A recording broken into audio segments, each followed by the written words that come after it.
కేంద్ర ప్రభుత్వం ప్రతిష్టాత్మకంగా భావిస్తున్న నియోజకవర్గాల పునర్విభజన, మహిళా రిజర్వేషన్ బిల్లులను ప్రస్తుతానికి పక్కన పెట్టినట్లు సమాచారం.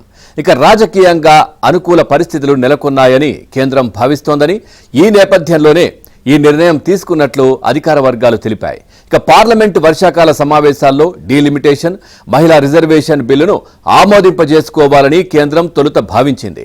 ఇక బెంగాల్ ఎన్నికల నేపథ్యంలో కుదేలైన తృణమూల్ కాంగ్రెస్ నుంచి విడిపోయిన ఎంపీలు ఎన్డీఏకు మద్దతు పలకడం, శివసేనకు చెందిన పలువురు ఎంపీలు కూడా ఇదే బాటలో చేరడం, ఇండియా కూటమి కీలక నేత శరద్ పవార్ ప్రధాని మోదీతో సమావేశం కావడం వంటి కారణాలు ఈ బిల్లుకు అవసరమైన అన్ని బలాలను ఎన్డీఏ కూటమి సమకూర్చుకుందన్న వాదన వినిపించింది. కానీ అనూహ్యంగా కాక్రోచ్ జనతా పార్టీ సారథ్యంలో జరిగిన నిరసనల కారణంగా కేంద్ర మంత్రి ధర్మేంద్ర ప్రధాన్ రాజీనామాతో కేంద్రం అంచనాలు తప్పాయి.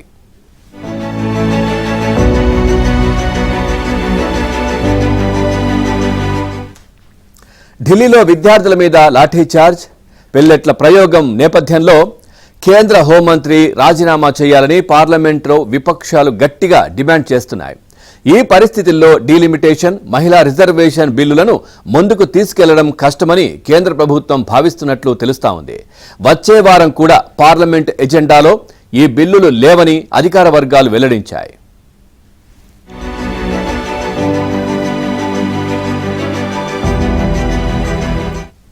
వికసిత్ భారత్ శిక్షా అధిష్టాన్, ఎఫ్సిఆర్ఐ బిల్లులు కూడా ప్రభుత్వం వాయిదా వేసినట్లు తెలుస్తా ఉంది. వీలైనంత త్వరలో ఇతర బిల్లులను ఆమోదింపజేసుకుని సమావేశాలు నిరవధికంగా వాయిదా వేసే అవకాశం కనిపిస్తోంది. సుప్రీంకోర్టు న్యాయమూర్తుల సంఖ్య 34 నుంచి 38కి పెంచే బిల్లు, ఇక బ్యాంకర్స్ బుక్ ఎవిడెన్స్, ఆదాయ పన్ను చట్టాలను సంబంధించినటువంటి బిల్లులను పార్లమెంటులో ప్రవేశపెట్టాలని ప్రభుత్వం భావిస్తోంది.